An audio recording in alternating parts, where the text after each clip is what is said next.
At 2:15 in the afternoon, in full daylight, in one of the busiest commercial districts of a city that never looks away, a jewelry store was robbed without a single crime being committed, at least not in the way you think. No masks, no guns raised, no shattered glass, no panicked screams. The shutters came down calmly. Men in plain clothes walked in with confidence badges, visible voices steady. Display cases were opened by the staff themselves. The owner unlocked the vault with his own hands. Gold bars were weighed, cataloged, sealed in transparent evidence bags. Cash was counted, logged, and stacked neatly into briefcases. A licensed firearm was surrendered voluntarily. 45 minutes later, assets worth roughly $400,000 were gone, and no one inside the building believed they had been robbed, because the men who took everything weren't criminals. They were job applicants, college graduates, citizens who thought they were serving their country. They believed they were carrying out a legitimate government raid. They believed the paperwork. They believed the badges. They believed the man giving orders. And that belief was the weapon. This is not a story about brute force or greed or desperation. This is a story about how authority works when no one questions it. About how easily obedience replaces judgment. About how a single individual figured out how to steal not just gold and cash, but the very idea of legitimacy, and walk out the front door in broad daylight. By the time the truth surfaced, the man at the center of it all had already vanished, leaving behind 26 stunned participants, a humiliated system, and a question that refuses to go away. If someone looks official, sounds official, and acts with certainty, would you stop them, or would you help them? The man behind the operation did not plan this like a robbery. He planned it like an institution. Long before a single ounce of gold was touched, he understood a more dangerous truth: people don't obey force nearly as reliably as they obey structure. His first move was not to scout the jewelry store or map escape routes, but to manufacture legitimacy. A small classified advertisement appeared in a national newspaper, deliberately boring in its wording, deliberately vague in its details. No agency name, no phone number, just an address and a time at a 5-star hotel. That alone filtered the audience. Only those who trusted appearances over verification showed up. The hotel itself was not a convenience, it was a prop. Review your contracts. Marble floors, Adherence to the uniformed staff, protocols. polished elevators, the visual language of authority before a single word was spoken. Inside a rented suite, the interviews were unsettlingly brief. Resumes were ignored. Credentials went unread. Instead, the questions cut directly to the core of obedience. Are you willing to work on classified missions? Can you follow orders without explanation? How far would you go to serve your country? These were not hypotheticals. They were tests. Anyone who hesitated, who asked for clarity, who tried to understand the system rather than submit to it, was dismissed immediately.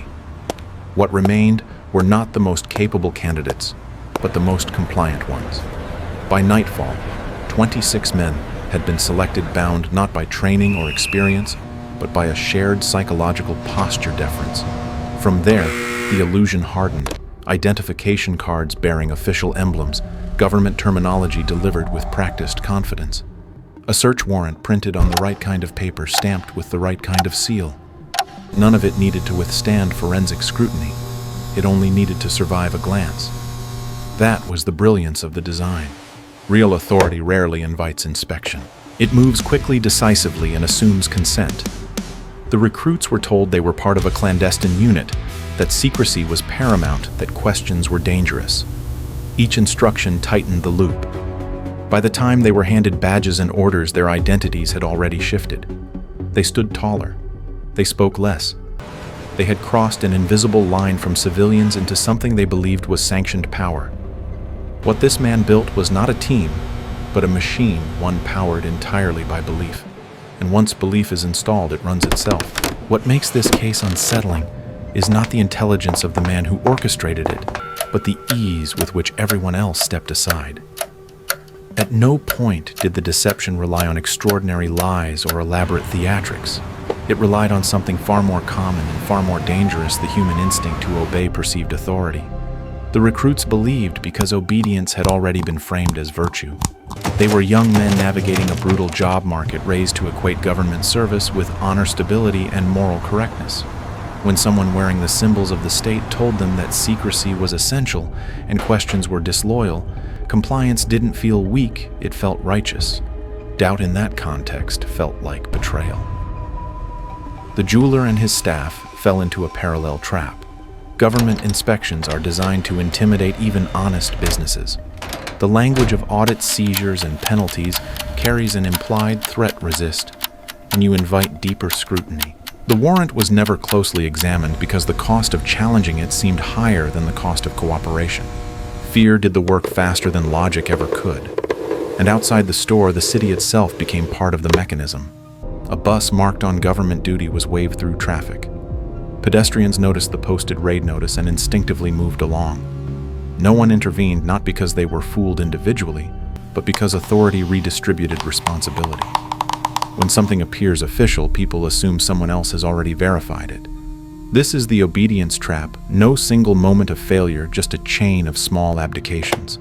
Each person tells themselves the same quiet story: this must be legitimate, because if it weren't, someone would stop it. Psychologically, the deception succeeded because it aligned with deeply ingrained social contracts.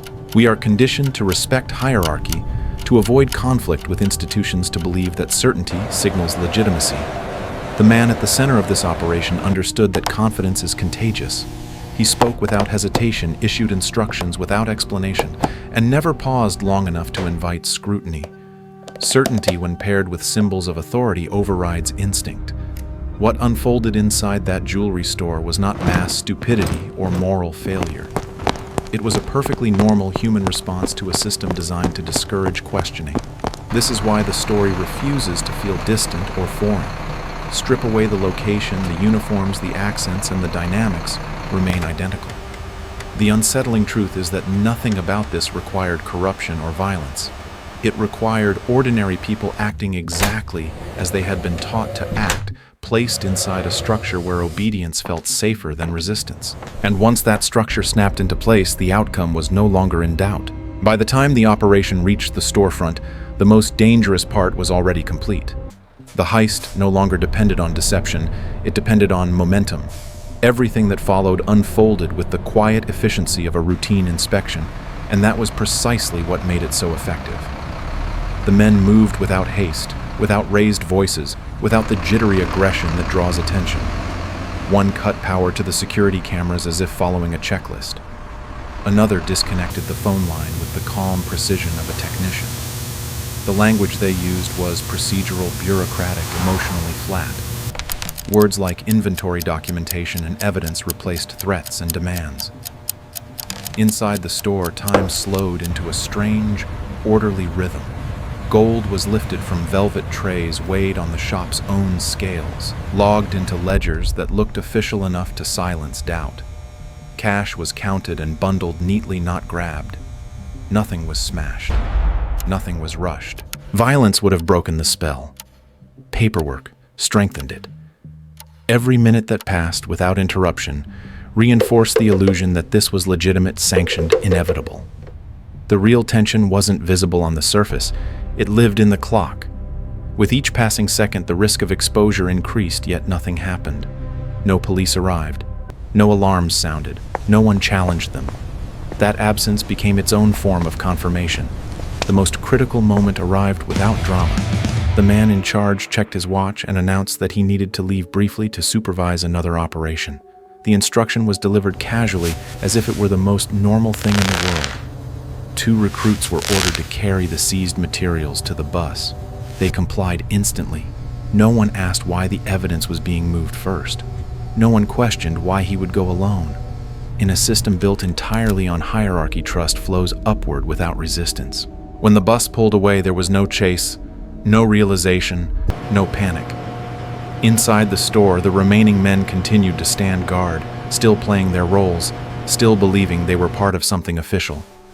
The heist didn't climax with a burst of action. It ended with a disappearance. Authority didn't collapse in front of them. It simply walked out the door. And by the time anyone sensed that something was wrong, the performance was already over. The collapse did not arrive with sirens or shouting. It arrived as silence. Minutes passed, then more minutes, and the certainty that had filled the room began to leak away, slow and corrosive. The men who had stood moments earlier with straight backs and official posture started checking their watches, exchanging glances that no longer carried confidence but confusion.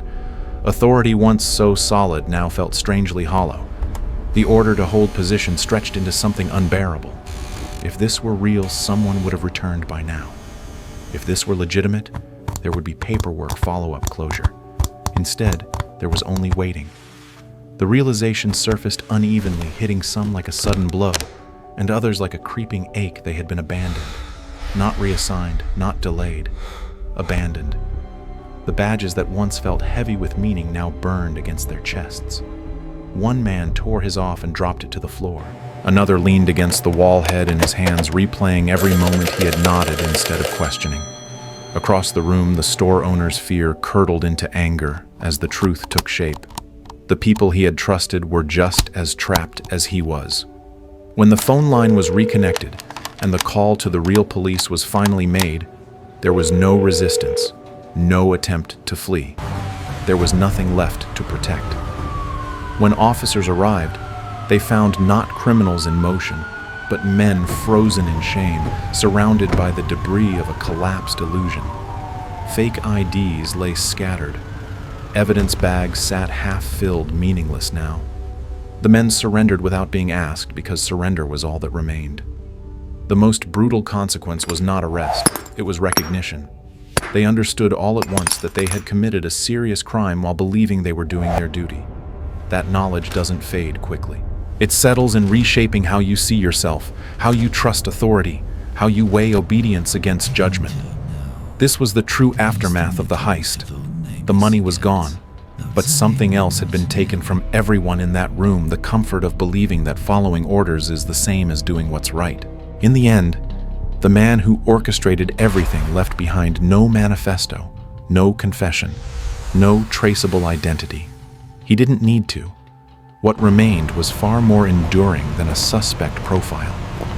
Investigators chased shadows for weeks, then months, following leads that dissolved the moment they were touched. The name he used was almost certainly false. The address went nowhere. The city absorbed him the way it absorbs millions of others every day, until even his outline disappeared. The case stalled not because of a lack of effort, but because there was nothing concrete left to hold on to. And in that absence, a more uncomfortable reckoning began to take shape. This was not just a clever con. It was a stress test of the system itself. It revealed how much of institutional power depends not on verification but on performance. How often confidence substitutes for legitimacy. How quickly people surrender judgment when faced with the symbols of authority. The recruits were cleared of intentional wrongdoing, recognized as pawns rather than perpetrators, yet the damage lingered. Trust, once fractured, does not easily return to its original shape. Within law enforcement, the case became a quiet embarrassment, referenced in training rooms as a cautionary tale, but rarely dissected publicly. In popular culture, the story was eventually reshaped into entertainment, inspiring films like Special 26, where the edges were smoothed and the ending felt more contained. Real life offered no such resolution. There was no final arrest, no recovery of stolen gold, no moral reset. Just a lingering question that continues to matter far beyond one city or one decade. If authority can be fabricated so convincingly, what exactly are we obeying when we comply? The most unsettling legacy of this case is not the money that vanished, but the certainty it stripped away. Once you've seen how easily belief can be engineered, you can't unsee it. And perhaps that is the true cost of the crime, the quiet realization that the line between order and illusion is thinner than we want to believe. This story isn't really about a heist in another country decades ago. It's about how power actually works everywhere. Authority doesn't always come from law, force, or truth. It comes from confidence symbols and our reluctance to question them. Most systems don't fail because of villains.